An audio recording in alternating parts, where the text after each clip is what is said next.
Hey everyone, and welcome back to another video. And in this video, I'm going to show you how to find a pre-probate list on Propwire. Now this video is going to be particularly useful for individuals who have just started using Propwire.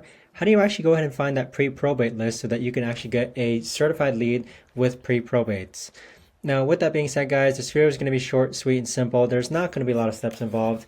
But here, once we're logged into Propwire, we're just going to enter the address, city, county, state, or zip code on the upper left-hand corner. So if we enter address for Oregon 97217, you'll see that it now gives us a list of different listings here, up to 13,485 search results. What you want to do next is that you want to click on lead types, and then you want to go ahead and scroll all the way down to where it says pre-probate. And if you don't know what a pre-probate is, it's where the house where an owner has recently passed away, and they often turn into probates with new owners who don't want to maintain them.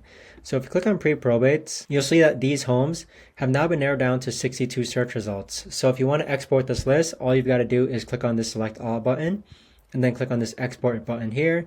And then you can either do a skip trace download or just a simple download. The difference between the two is that a skip trace is going to give you the contact information of these owners that you see in this column right over here. But if you choose to just do a simple download, you can just click on download and then download only. But that right there guys is the best and easiest way that I know of to actually go ahead and find a pre-probate list on Propwire. If you guys know of a better or easier way to actually do this, let me know in the comments down below. I would love to know. Thanks so much for watching everyone, and I'll see you guys all in the next video.